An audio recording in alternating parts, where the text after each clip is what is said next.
Hey Tony, gonna show you how I slay. This warp that I have is 20 inches wide. Since this is a 36-inch loom, I've got 16 inches left over, so to speak. So you divide that in half, 8 on each side, which is why I have the ruler here at 8, so I know that's where I'm going to start slaying. So here is my cross. Let's get this.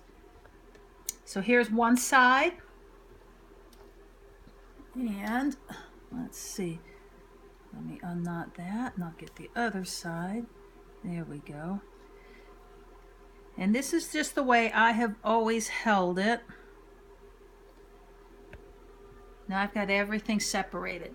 So I've got the two back ones here like this. The cross is right here, and the two front ones are like this. Make sure you have some scissors handy. And now I'm going to cut the holding threads. Careful that you don't cut your warp thread.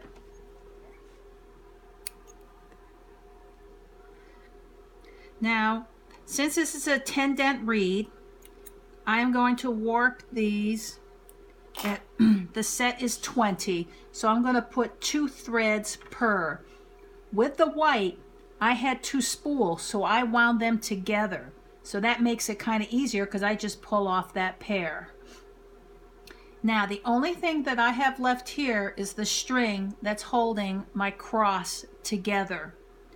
Once I cut this and take it out, I'm committed to this process for this portion, unless you're using lease sticks, and I don't. So here we go. Of course, this is when the phone's gonna ring. That's why I try to have it next to me, or somebody knocks on the door. So anyway, here's the top 2 right there. You can see the next pair there. I'm just going to take this off, fold it in half, and stick it through that first slot. That's right at 8 inches. I then reach behind, just do it like that and let it fall down. Now I don't need the ruler. So here's my next set. I like to fold it in half. This is why I do not use a sleigh hook. It's just an extra piece of equipment and it makes it go slower. Here's my next set.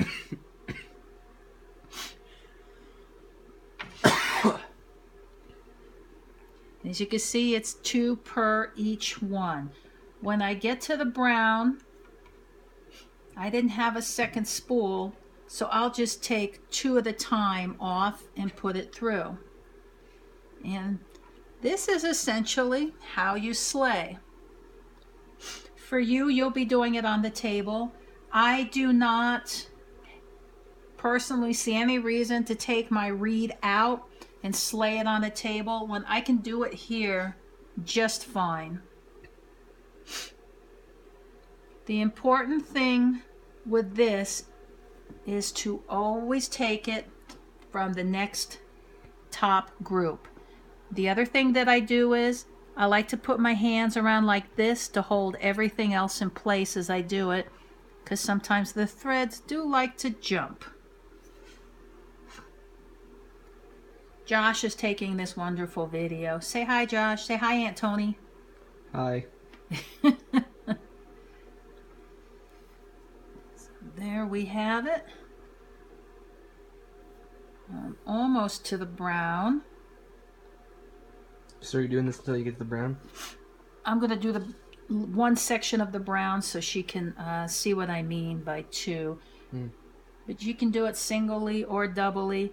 Now this warp, I have wound in the exact color order. If you look in the Deborah Chandler book, she sometimes will just warp one color, and then she will warp the second color, and then what you're going to have to do is skip in the reed here where you need that second color to go until you start putting it in.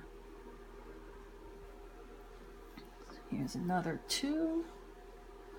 Almost done with the white. Now here I have a single. So right there, I'm just going to grab those two. Keep everything else where it's supposed to be. And put it through. Now I'm at the brown where things weren't doubled up. Doubling up makes it a lot easier if it benefits your count. So with the brown, there's the top one right there. And here's the next one right there. So I pull both of them off. If you were doing like a 3-2 cotton, which you would only have one purr in here, then you just take one off and put it through. You would just take this top one off and put it through and not the second one. This is just how I work with 8-2 cotton because it speeds up the process. And that's really all I can think of right now. So Tony, say thank you to Josh. Thanks, Josh. And you can turn it off now. Oh man, I just realized something. I never hit the record button. Are you liar? You liar. Did you record that? Yes, I did. Why would I not?